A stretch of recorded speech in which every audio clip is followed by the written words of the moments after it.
the immigrants coming over, whether that's from the Caribbean or from Africa, have now in the modern time a different mindset than what they used to have. Now they're coming over with this kind of like take over. I'm not leaving my nation. I'm not abandoning the loyalty I have to the Caribbean. I'm not abandoning the loyalty I have to Haiti or Jamaica or Nigeria or whatever. Before, when they were coming over here, they were like, okay, I'm black. All that Jamaican, Haitian stuff, I can keep that on the back burner because I'm still that, but I'm going to fall in line with the locals here. Okay. Now you're having people who are coming over here. Now they don't want to fall in line. They want this to be Nigeria 2.0, like Essence Fest. They want this to be the 2.0 version of their homeland. All right. So they still cling on to the nationalistic loyalty from their homeland, a homeland they don't want to go back to, mind you, a homeland they don't want to go back to. I saw this one video of this Haitian woman. She's all like, Black Americans couldn't survive in Haiti. Then she made a follow-up because she was getting checked. She was all like, Haitians, sometimes we don't have electricity. The electricity just goes out and you can't use no refrigerator, no microwave, no this, no that. I'm all like, do you think that we couldn't survive without electricity for like a night? She further went on to say how because we have electricity all year long, we're privileged. And see, that's the thing. We can't be privileged. Privilege is something that is given to you. That is something granted to you, bestowed upon you. Everything we have is things that we've worked for. They're coming over here not having what we have and seeing we have it, so they think it's privilege. No, it's not privilege. There was a lot of blood, sweat, and tears for us to get here. We're still working, but there's still a lot of stuff that we have to recognize for us to get here, for you to get here, for you to benefit. None of this stuff was just bestowed on us by some gracious overseer, white lord, and whatever the case is, like they believe.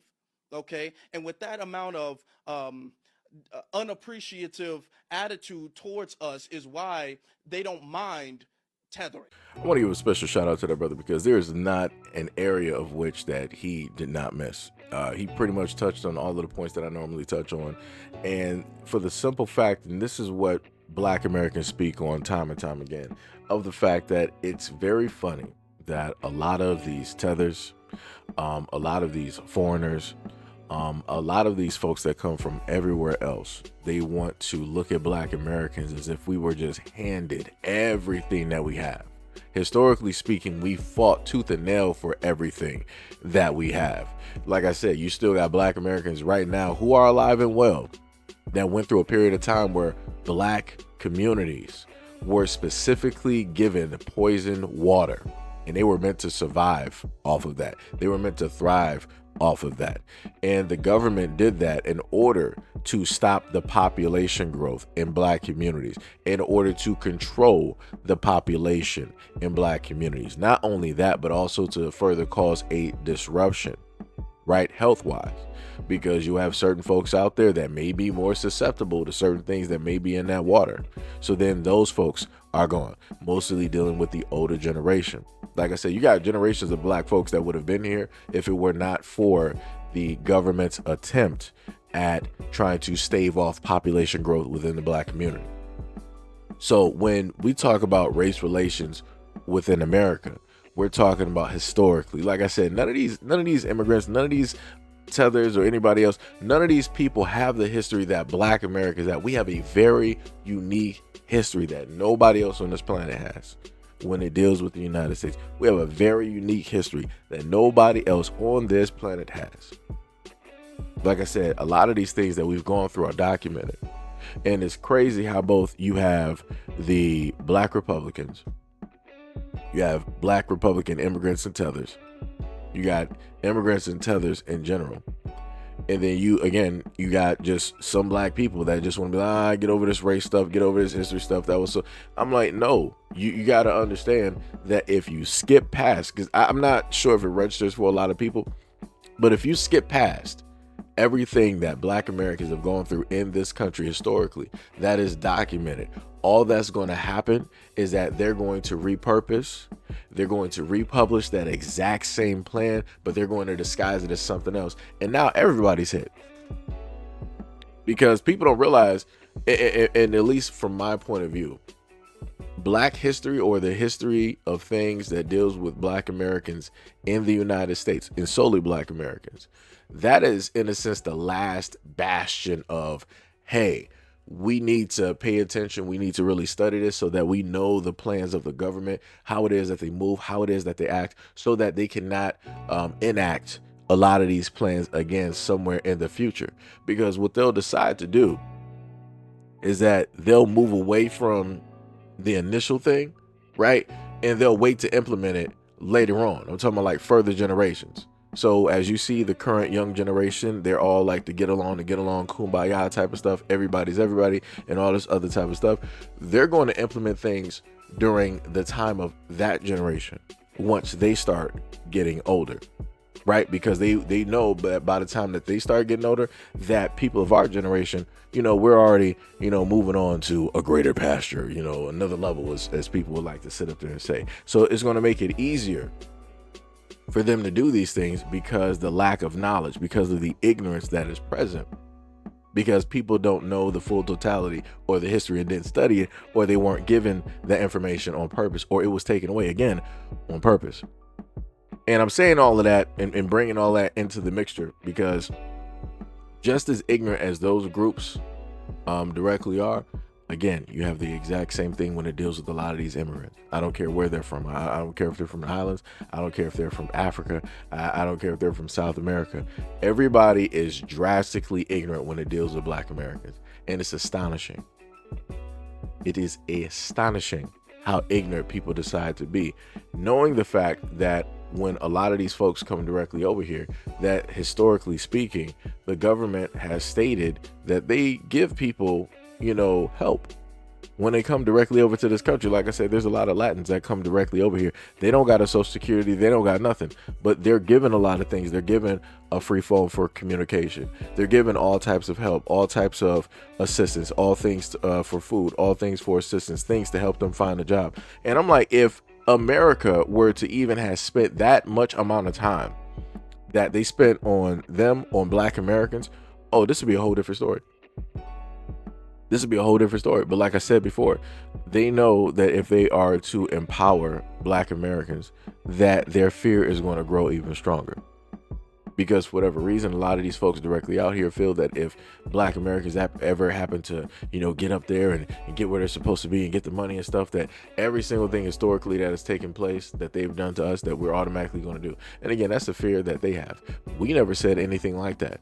Again, they're imagining these imaginary Black people at this imaginary time period of which they're supposedly at imaginarily at this moment in time, and that things are just going wrong for them, automatically putting themselves as the victims. Crazy work. Is diabolical in nature. And I'm also saying this to say the fact that for a lot of groups directly out here, especially when Africans come directly over here, they really have the utmost to say about Black Americans. They always want to talk about how they're better. They always want to talk about how they got their traditions, their religions. They know where it is that they came from, and they can go back home. Where did you come from, Black Americans? You don't even know. You were just slaves. Like, it's the exact, they all have the exact same talking point. Just saying that Black Americans are slaves because they don't know anything. They don't know any better. They don't really have teachings over there when it deals with Black Americans. They know everything when it deals with white people, but they don't know nothing when it deals with Black Americans. They don't know none of that history. The most that they might be able to name to you is like what? A Malcolm X. They might be able to give you a Rosa Parks. They might be able to give you a Martin Luther King. They might be able to give you an Al Sharpton, Jesse Jackson. They may be able to give you a Muhammad Ali. Right? They can name staples, but they can't name anything else. They can't really go in depth and have an in-depth conversation when it deals with Black America, when it deals with Black Americans. It's always these blanketed, stale talking points, these huge generalizations of that, oh, we're lazy, we're privileged, we're given everything, you guys don't want to work for nothing. But when I, as a Nigerian, or my African peoples come over here, we're just keeping our nose directly to the ground. We're not paying attention to racism or anything like that. And we sit up there and outdo Black Americans in your own country. How is that even possible? Right? Crazy work. You quote unquote outdo us, also knowing the fact that when you're getting hired by other people, as one of your kids, one of your Nigerian kids has told us directly on TikTok, that the reason that she got the job was not because she was qualified, but it was because she was Nigerian and white. And she said herself, she was like, I don't look like the typical Nigerian. Oh, color me surprised. So much for that schooling. So much for being well-to-do. So much for working so hard. But yet you're getting something based off of your nationality, where it is that you're from, the people that you are connected to. That's some diabolical work. I can never sit up there and say that I got a job, any job that I worked at, because I was black. I can't even say that. I wish I could. I think that would actually be pretty dope. But I can't say that. I was never handed something because I was black. I had to work for it. I had to put in time. I had to put in effort. The same way that black American ancestors put in blood, sweat, and tears during the whole totality and history of the United States in order for all of these other immigrants to come here. But we didn't do this for y'all to come here and to look down upon us. We didn't do that for y'all to come here and try to make this a 2.0 of whatever it is that you look. No. Go make that a 2.0. Don't you dare in your life, for you Africans out there especially, don't ever think that black Americans are going to sit idly by and allow you to try to make this whatever Africa 2.0. We're not doing that. I will tell you that. I don't care what type of sleeper cells y'all got. We are not sitting up there doing that. Let me tell you. Because like I said before, the reason that this country is as great as it is because of black Americans. It ain't because of you. It don't got nothing to do with you at all. You didn't help make this country anything historically at all. It is because of black Americans. And that's the only reason that y'all can come here and look y'all noses, put y'all noses up and look down directly upon us like y'all are better than. Like I said, without us, there would be no you here. And those are facts, and you know that. You wouldn't be existing here. You wouldn't be able to get by and get the jobs and do the things that you're doing as you're currently doing. You know, like I said, going over there to China, y'all got a lot of Africans over there. How many of y'all are over there in the government over there in China? I'll wait. Same thing over there with Japan. Y'all got a lot of Africans over there. How many of y'all are over there in the Japanese government? I'll wait. Just like in a lot of other places. How many of y'all are actually there? Can actually even do anything in comparison to what black Americans actually do here? How it is that we get our positions, how it is that we have to work, two times, if not more, put in more effort and work than, other folks directly out here, our counterparts.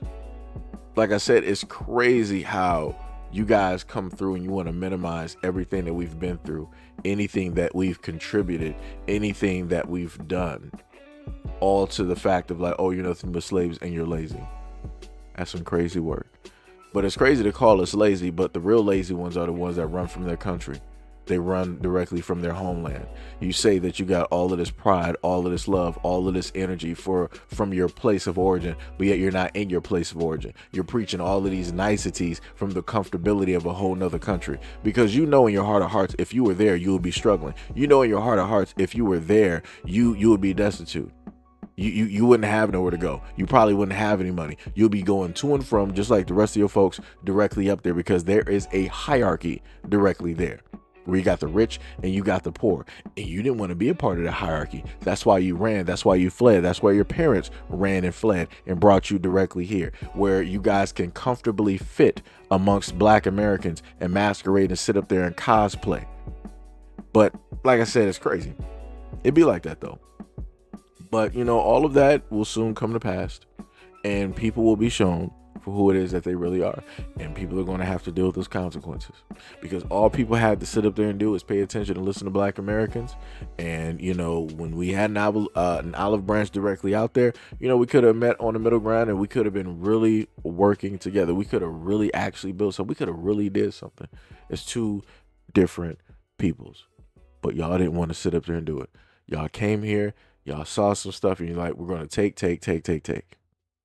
No problem. But anyways, let me know what you guys think about this video and everything that I listed in the comment description below. And as always, peace, love, and stay tuned for the next video.